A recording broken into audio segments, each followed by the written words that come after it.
Hi hello welcome back to Amita's kitchen and lifestyle. ಸ್ನೇಹಿತರೆ, ಇವತ್ತು ಪಕ್ಕಾ ಹೋಟೆಲ್ ಸ್ಟೈಲಿನ ಖಾರ ಬಾತು ಮಾಡಿದ್ದೇನೆ. ನಿಮಗೆ ರೆಸಿಪಿಯನ್ನು ನೋಡುವಾಗಲೇ ಅಂದಾಜು ಆಗ್ಬೋದಲ್ಲ ರೆಸಿಪಿ ಎಷ್ಟು ಚೆನ್ನಾಗಿ ಬಂದಿದೆ ಅಂತ. ಹಾಗಾದ್ರೆ ಬನ್ನಿ ಅಮಿತಾಸ್ ಕಿಚನ್ಗೆ ಹೋಗುವ, ರೆಸಿಪಿಯನ್ನು ನೋಡಿಕೊಂಡು ಬರುವ. ರೆಸಿಪಿ ಇಷ್ಟ ಆದ್ರೆ ಲೈಕ್, ಶೇರ್, ಕಮೆಂಟ್ ಮಾಡಿ. ಚಾನಲ್ಗೆ ಯಾರಾದ್ರೂ ಹೊಸಬರಿದ್ರೆ ಪ್ಲೀಸ್ ಸಬ್ಸ್ಕ್ರೈಬ್ ಮಾಡಿಕೊಂಡು ಚಾನಲ್ ಅನ್ನು ನೋಡಿ. ಇಲ್ಲಿ ಇವಾಗ ಈ ಲೋಟದಲ್ಲಿ 1 ಕಪ್ಪಿನಷ್ಟು ಬಾಂಬೆ ರವೆ ತಗೊಂಡಿದ್ದೇನೆ. ನೋಡಿ, ಬಾಂಬೆ ರವೆ ತಗೊಂಡಿದ್ದೇನೆ. ಸಜ್ಜಿಗೆಲ್ಲ ಮಾಡ್ತೇವಲ್ಲ ಅದು. ಅದಕ್ಕಿಂತ ದೊಡ್ಡ ತರಿದ್ದು ಸಹ ಆಗ್ತದೆ, ಸಜ್ಜಿಗೆ ಅಂತ ಹೇಳ್ತೇವಲ್ಲ ಅದು ಕೂಡ ಆಗ್ತದೆ. ಇದು ಬಾಂಬೆ ರವೆ, ಚಿರೋಟಿ ರವೆ ಬೇಡ. ಇವಾಗ ಇದನ್ನು ನಾವು ಇಲ್ಲೊಂದು ಕಡಾಯಿ ಇಟ್ಟಿದ್ದೇನೆ. ಅದಕ್ಕೆ ಈಗ ಒಂದು 2 ಟೀ ಸ್ಪೂನ್ ಅಷ್ಟು ಎಣ್ಣೆಯನ್ನು ಹಾಕಿಕೊಳ್ಳುವ. ಎಣ್ಣೆಯನ್ನು ಹಾಕಿ ಈ ರವೆಯನ್ನು ಕೂಡ ಇದಕ್ಕೆ ಹಾಕುವ. ಬೆಂಕಿಯನ್ನು ಮೀಡಿಯಂ ಫ್ಲೇಮಲ್ಲಿ ಇಟ್ಕೊಳ್ಬೇಕು. ಹಾಕಿ ಒಮ್ಮೆ ಮಿಕ್ಸ್ ಮಾಡುವ. ಈ ಬಾಂಬೆ ರವೆ ಜೊತೆ ನಾನಿಲ್ಲಿ ಸಜ್ಜಿಗೆಯನ್ನು ಕೂಡ ಸೇರಿಸಿಕೊಂಡಿದ್ದೇನೆ. ಬಾಂಬೆ ರವೆ ಒಂದು ಸ್ವಲ್ಪ ಕಡಿಮೆ ಆಗಿತ್ತು, ಹಾಗಾಗಿ ಸಜ್ಜಿಗೆಯನ್ನು ಕೂಡ ಸೇರಿಸಿದ್ದೇನೆ. ಹಾಕಿ ಒಮ್ಮೆ ಚೆನ್ನಾಗಿ ಹದವಾದ ಉರಿಯಲ್ಲಿ ಒಂದು 5 ನಿಮಿಷ ಇದನ್ನು ಹುರಿಬೇಕು. ಜಾಸ್ತಿ ಬೆಂಕಿ ಇಟ್ಟು ರಪ್ಪ ಹುರಿದು ತೆಗೆಯುವಂಥದ್ದಲ್ಲ. ಹಾಗೆ ಮಾಡಿದರೆ ನಮಗಿಲ್ಲಿ ಉಪ್ಪಿಟ್ಟಾಗಲಿ ಖಾರ ಬಾತಾಗಲಿ ಅಂಟಂಟು ಬರ್ತದೆ. ಇವಾಗ ನೋಡಿ, ರವೆಯನ್ನು ಹದವಾದ ಬೆಂಕಿಯಲ್ಲಿಟ್ಟು ತಾಳ್ಮೆಯಿಂದ ಒಂದು 5 ನಿಮಿಷ ಇದನ್ನು ನಾನು ಫ್ರೈ ಮಾಡಿದ್ದೇನೆ. ರವೆ ಪೂರ್ತಿ ಚೆನ್ನಾಗಿ ಅರಳಿದೆ, ಪ್ರತಿಯೊಂದು ರವೆ ಕೂಡ ಚೆನ್ನಾಗಿ ಅರಳಿದೆ. ಇಷ್ಟಾದರೆ ಸಾಕು. ಈಗ ಸ್ಟವ್ ಆಫ್ ಮಾಡ್ತಾ ಇದ್ದೇನೆ. ಹಾಗೆ ಇದನ್ನೀಗ ಒಂದು ಪ್ಲೇಟಿಗೆ ಇದನ್ನು ತೆಗೆಯುವ. ಇವಾಗ ಅದೇ ಕಡಾಯಿಯನ್ನು ಸ್ಟವ್ ಮೇಲೆ ಇಟ್ಟಿದ್ದೇನೆ. ಅದಕ್ಕೆ ಈಗ ಒಂದು 2 ಟೇಬಲ್ ಸ್ಪೂನ್ ಅಷ್ಟು ಎಣ್ಣೆಯನ್ನು ಹಾಕಿಕೊಳ್ಳುವ. ತುಪ್ಪ ಕೂಡ ಹಾಕಿಕೊಳ್ಬೋದು. ಇಲ್ಲಿ ಒಂದು 2 ಟೇಬಲ್ ಸ್ಪೂನ್ ಅಷ್ಟು ಎಣ್ಣೆಯನ್ನು ಹಾಕಿಕೊಂಡಿದ್ದೇನೆ. ಒಗ್ಗರಣೆಗೆ ಸಾಸಿವೆಯನ್ನು ಹಾಕ್ತಾ ಇದ್ದೇನೆ. 1 ಟೀ ಸ್ಪೂನ್ ಅಷ್ಟು ಕಡಲೆಬೇಳೆ, 1 ಟೀ ಸ್ಪೂನ್ ಅಷ್ಟು ಉದ್ದಿನಬೇಳೆ, ಇಲ್ಲಿ ಗೋಡಂಬಿಯನ್ನು ಕೂಡ ಹಾಕ್ತಾ ಇದ್ದೇನೆ. ಹಾಕಿ ಇದನ್ನೊಮ್ಮೆ ಚೆನ್ನಾಗಿ ಫ್ರೈ ಮಾಡುವ. ಇವಾಗ ನೋಡಿ, ಇಲ್ಲಿ ಸಾಸಿವೆ ಚಟಪಟ ಅಂತ ಹೇಳ್ತಾ ಉಂಟು. ಗೋಡಂಬಿ ಬೇಳೆಕಾಳೆಲ್ಲ ಫ್ರೈ ಆಯಿತು. ಆ ಹೊತ್ತಿಗೆ ಇಲ್ಲಿ ಒಂದು 3 ಮೆಣಸನ್ನು, ಕಾಯಿ ಮೆಣಸನ್ನು ಕಟ್ ಮಾಡಿ ಹಾಕ್ತಾ ಇದ್ದೇನೆ. ಅದನ್ನು ಒಂದು ಸ್ವಲ್ಪ ಹೊತ್ತು ಫ್ರೈ ಮಾಡುವ. ಅದರ ಜೊತೆಯಲ್ಲಿ 1 ದೊಡ್ಡ ಸೈಜಿನ ಈರುಳ್ಳಿಯನ್ನು ಇದಕ್ಕೆ ಹಾಕ್ತಾ ಇದ್ದೇನೆ. ಕಟ್ ಮಾಡಿದ ಈರುಳ್ಳಿ ಹೀಗೆ ಚಿಕ್ಕದಾಗಿ ಕಟ್ ಮಾಡಿ ಇಟ್ಕೊಂಡಿದ್ದೇನೆ. ಅದನ್ನು ಕೂಡ ಫ್ರೈ ಮಾಡುವ. ಒಂದು ಸ್ವಲ್ಪ ಟ್ರಾನ್ಸ್ಪರೆಂಟ್ಗೆ ಆದರೆ ಸಾಕು, ತುಂಬ ಕೆಂಪಗಾಗಬೇಕು ಅಂತೇನಿಲ್ಲ, ಒಂದು ಸ್ವಲ್ಪ ಫ್ರೈ ಆದರೆ ಸಾಕು. ಈಗ ಬೇವು ಸೊಪ್ಪನ್ನು ಕೂಡ ಹಾಕಿಕೊಳ್ಳುವ. ಇವಾಗ ನೋಡಿ, ಈರುಳ್ಳಿ ಕೂಡ ಟ್ರಾನ್ಸ್ಪರೆಂಟ್ ಆಯಿತು, ಗಾಜಿನ ರೀತಿಯಾಗಿದೆ. ಇವಾಗ ಅದಕ್ಕೆ ಕಟ್ ಮಾಡಿ ಇಟ್ಕೊಂಡಂಥ ಶುಂಠಿ, 1 ಇಂಚು ಶುಂಠಿಯನ್ನು ಹೀಗೆ ಚಿಕ್ಕದಾಗಿ ಕಟ್ ಮಾಡಿ ಇಟ್ಕೊಂಡಿದ್ದೇನೆ. ಅದನ್ನೀಗ ಇದಕ್ಕೆ ಹಾಕಿಕೊಳ್ಳುವ. ಅದರ ಜೊತೆಯಲ್ಲಿ ಇವಾಗ ಕ್ಯಾರೆಟನ್ನು ಹೀಗೆ ತುರ್ಕೊಂಡಿದ್ದೇನೆ. ಅದೇ ರೀತಿ ಬೀನ್ಸನ್ನು ಕೂಡ ತುಂಬ ತೆಳ್ಳಗೆ ಕಟ್ ಮಾಡಿ ಇಟ್ಕೊಂಡಿದ್ದೇನೆ. ಅದನ್ನು ಕೂಡ ಇದ್ರ ಜೊತೆಯಲ್ಲಿ ಹಾಕಿಕೊಳ್ಳುವ. ಬೀನ್ಸ್ ಮತ್ತು ಕ್ಯಾರೆಟ್ ಹಾಕಿ ಫ್ರೈ ಮಾಡುವ. ಅದರ ಜೊತೆಯಲ್ಲಿ ಟೊಮೆಟೊವನ್ನು ಕೂಡ ಹಾಕಿಕೊಂಡಿದ್ದೇನೆ. ಒಂದು ಚಿಕ್ಕ ಸೈಜಿನ ಟೊಮೆಟೊ, ದೊಡ್ಡದಾದರೆ ಅರ್ಧ ಟೊಮೆಟೊ ಹಾಕಿಕೊಂಡ್ರೆ ಸಾಕು. ಹಾಕಿ ಒಮ್ಮೆ ಫ್ರೈ ಮಾಡುವ.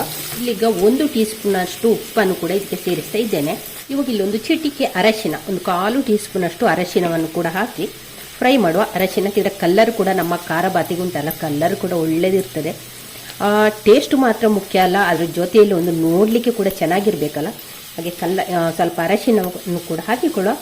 ನೋಡಿ, ಇವಾಗ ಇದೆಲ್ಲ ಬೆಂದಿದೆ. ಈಗ ಎಲ್ಲ ಫ್ರೈ ಆಗಿದೆ. ಕ್ಯಾರೆಟ್, ಬೀನ್ಸ್, ಟೊಮೆಟೊ ಎಲ್ಲ ಫ್ರೈ ಆಗಿದೆ. ಈ ಹೊತ್ತಿಗೆ ಈಗ ನಾವು ಒಂದು ಹೋಟೆಲ್ ಸೀಕ್ರೆಟ್ ಅಂದರೆ ಇದು ವಾಂಗಿಬಾತ್ ಪೌಡ್ರು 1 ಟೀ ಸ್ಪೂನ್ ಅಷ್ಟು ತಗೊಂಡಿದ್ದೇನೆ. ಹೋಟೆಲ್ನವರು ಖಾರ ಬಾತ್ ಮಾಡುವಾಗ ಒಂದು ಫ್ಲೇವರ್ ಎಲ್ಲ ಚೆನ್ನಾಗಿರ್ಲಿ ಅಂತ ಇದು ವಾಂಗಿಬಾತನ್ನು ಹಾಕ್ತಾರೆ. ಅದನ್ನು ನಾನಿಲ್ಲಿ ಸ್ವಲ್ಪ 1 ಟೀ ಸ್ಪೂನ್ ಅಷ್ಟು ಹಾಕ್ತಾ ಇದ್ದೇನೆ. ಆಮೇಲೆ ಫ್ರೈ ಮಾಡುವ. ಅಲ್ಲಿ ಫ್ರೈ ಆಯಿತು. ಇವಾಗ ಇದಕ್ಕಿಲ್ಲಿ ಹುರಿದಂಥ ರವೆಯನ್ನು ಸೇರಿಸ್ತಾ ಇದ್ದೇನೆ. ಬೆಂಕಿಯನ್ನು ಮೀಡಿಯಂ ಫ್ಲೇಮಲ್ಲಿ ಇಟ್ಕೊಳ್ಳಿ. ರವೆಯನ್ನು ಹಾಕಿ ಒಮ್ಮೆ ಚೆನ್ನಾಗಿ ಮಿಕ್ಸ್ ಮಾಡುವ.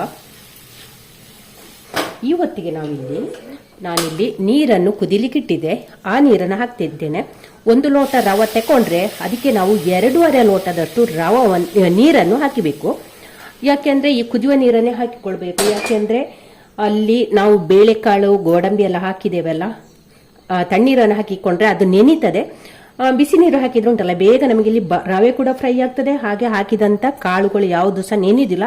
ಕಟುಕುಟು ತಿನ್ನುವಾಗ ಕಟುಕುಟು ಅಂತ ಹೇಳ್ತದೆ. ನೋಡಿ, ಸ್ವಲ್ಪ ಅರ್ಧ ಟೀ ಸ್ಪೂನ್ ಅಷ್ಟು ಸಕ್ಕರೆಯನ್ನು ಸೇರಿಸ್ತಾ ಇದ್ದೇನೆ. ಸಕ್ಕರೆ ಹಾಕೋದ್ರಿಂದ ಏನೋ ಸಿಹಿ ಬರುವುದಿಲ್ಲ, ಅಂದರೆ ನಮಗಿಲ್ಲಿ ಟೆಕ್ಸ್ಚರ್ ಚೆನ್ನಾಗಿ ಬರ್ತದೆ. ಹಾಗೆ ಬೆಂಕಿಯನ್ನು ಮೀಡಿಯಂ ಫ್ಲೇಮಲ್ಲಿ ಇಟ್ಕೊಂಡಿದ್ದೇನೆ. ನೋಡಿ, ಇವಾಗ ಇಲ್ಲಿಗೆ ನಾನು ಉಪ್ಪು ಹಾಕಿ ಬೇಯಿಸಿದಂಥ ಬಟಾಣಿಯನ್ನು ಇದಕ್ಕೆ ಸೇರಿಸ್ತಿದ್ದೇನೆ. ಆವಾಗ ಒಗ್ಗರಣೆಗೆ ಸೇರಿಸಬೇಕಿತ್ತು, ಬಿಟ್ಟು ಹೋಯಿತು. ಈಗ ಕೊನೆಗೆ ಸೇರಿಸ್ತಿದ್ದೇನೆ. ಅಂದರೆ ಬಟಾಣಿ ಬೆಂದಿದೆ, ಉಪ್ಪು ಹಾಕಿ ಬೇಯಿಸಿದಂಥ ಬಟಾಣಿ. ಮತ್ತು ಚೆನ್ನಾಗಿ ಮಿಕ್ಸ್ ಮಾಡುವ. ಮುಚ್ಚಳ ಮುಚ್ಚಿ ಒಂದು 2 ನಿಮಿಷ ಇದನ್ನು ನಾವು ಬೇಯಿಸಿಕೊಳ್ಳುವ. ಬೆಂಕಿಯನ್ನು ಮೀಡಿಯಂ ಫ್ಲೇಮಲ್ಲಿ ಇಟ್ಕೊಳ್ಳುವ. ಮೀಡಿಯಂ ಫ್ಲೇಮಲ್ಲಿ ಇಟ್ಟು 1 ನಿಮಿಷ ಇದನ್ನು ನಾವು ಬೇಯಿಸಿಕೊಳ್ಳುವ. ತೆಗೆಯುವ. ನೋಡಿ ನಮ್ಮ ರವೆ ಅರಳಿ ನೋಡಿ ಉಬ್ಬಿ ಬಂದಿದೆ ಕೂಡ. ಖಾರ ಬಾತು ನೋಡಿ ಹಾಕಿದಾಗ ನಾನು ಫ್ಲ್ಯಾಟ್ ಮಾಡಿದ್ದೆ ಅಲ್ಲ, ನೋಡಿ ಹೇಗೆ ಉಬ್ಬಿ ಬಂದಿದೆ ನೋಡಿ. ಅದಕ್ಕೆ ಈಗ ಆಗ್ತಾ ಬಂತು. ಆ ಹೊತ್ತಿಗೆ ನಾವಿಲ್ಲೀಗ 1 ಟೀ ಸ್ಪೂನ್ನಷ್ಟು, ದೊಡ್ಡ ಸ್ಪೂನಲ್ಲಿ 1 ಸ್ಪೂನ್ನಷ್ಟು ನಾನಿಲ್ಲಿ ತುಪ್ಪವನ್ನು ಹಾಕ್ತಾ ಇದ್ದೇನೆ. ನೀವು ತುಪ್ಪದ ಬದಲು ಎಣ್ಣೆಯನ್ನು ಕೂಡ ಹಾಕಿಕೊಳ್ಬೋದು. ಎಣ್ಣೆ ತುಪ್ಪ ಹಾಕಿದ್ರೆ ಉಂಟಲ್ಲ, ಒಂದು ನಮ್ಮ ಖಾರ ಬಾತಿನ ಟೆಕ್ಸ್ಚರ್ ಅಂತೂ ಸೂಪರ್ ಆಗಿರ್ತದೆ. ಒಂಥರ ಶೈನಿಂಗ್. ನಾವು ಹೋಟೆಲಿಗೆಲ್ಲ ಹೋಗುವಾಗ ನೋಡಿ ಉಪ್ಪಿಟ್ಟು ಒಂಥರ ಶೈನಿಂಗ್ ಇರ್ತದಲ್ಲ, ಅದು ಅಂದರೆ ಅವರು ಕೊನೆಗೆ ಹಾಕುವಂಥ ಎಣ್ಣೆ ಅಥವಾ ತುಪ್ಪದ ಒಂದು ಪ್ರಭಾವ.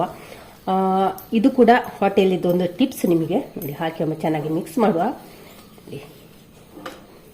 ಹಾಕಿ ಮಿಕ್ಸ್ ಆದ ನಂತರ ನಾನಿಲ್ಲಿ ಸ್ಟವ್ ಆಫ್ ಮಾಡ್ತಾ ಇದ್ದೇನೆ.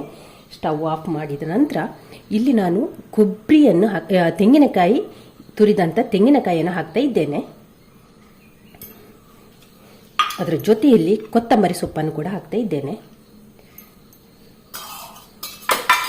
ಹಾಗೆ ಹೋಟೆಲ್ನವರ ಇನ್ನೊಂದು ಟಿಪ್ಸ್ ಅಂದರೆ ಈ ನಿಂಬೆ ರಸ ಹಾಕೋದು. ಈಗ ಒಂದು ಟೀ ಸ್ಪೂನಷ್ಟು ನಿಂಬೆ ರಸವನ್ನು ಹಾಕಿಕೊಂಡು ಒಮ್ಮೆ ಚೆನ್ನಾಗಿ ಮಿಕ್ಸ್ ಮಾಡುವ. ಸ್ಟವ್ ಆಫ್ ಮಾಡಿದ ನಂತರ ಇದನ್ನೆಲ್ಲ ಹಾಕಿಕೊಳ್ಬೇಕು. ಹಾಕಿ ಒಮ್ಮೆ ಚೆನ್ನಾಗಿ ಮಿಕ್ಸ್ ಮಾಡುವ. ನೋಡಿ ಎಷ್ಟು ಸೊಗಸಾಗಿ ಅರಳಿ ಬಂದಿದೆ ನೋಡಿ, ಎಷ್ಟು ಸಾಫ್ಟಾಗಿ ಬಂದಿದೆ ನೋಡಿ. ರವೆಯನ್ನೆಲ್ಲ ಹದವಾದ ಬೆಂಕಿಯಲ್ಲಿಟ್ಟು ತಾಳ್ಮೆಯಿಂದ ಹುರಿದ್ರೆ ಉಂಟಲ್ಲ, ನಮಗಿಲ್ಲಿ ಉಪ್ಪಿಟ್ಟಾಗಲಿ, ಖಾರ ಬಾತಾಗಲಿ, ಖೀರಾಗಲಿ, ಕೇಸರಿ ಬಾತಲ್ಲಿ ಏನೂ ಕೂಡ ಅಂಟು ಬರೋದಿಲ್ಲ. ಹೀಗೆ ನೋಡಿ ಬಿಡಿಯಾಗಿ ಬರ್ತದೆ ನೋಡಿ. ಅಷ್ಟು ಚೆನ್ನಾಗಿ ಬಂದಿದೆ. ನೀವು ಕೂಡ ಒಂದ್ಸಲ ಟ್ರೈ ಮಾಡಲೇಬೇಕಾದಂಥ ಒಂದು ರೆಸಿಪಿ ಇದು ನೋಡಿ. ಸೂಪರಾಗಿ ಬಂದಿದೆ. ಇವಾಗ ನಮ್ಮ ಖಾರ ಬಾತಿಲ್ಲಿ ತಿನ್ನಲಿಕ್ಕೆ ರೆಡಿಯಾಗಿದೆ ನೋಡಿ. ಹಾಗಾದರೆ ಈ ವಿಡಿಯೋ ಇಷ್ಟ ಆದರೆ ಲೈಕ್, ಶೇರ್, ಕಮೆಂಟ್ ಮಾಡಿ. ಥ್ಯಾಂಕ್ ಯು ಸ್ನೇಹಿತರೆ.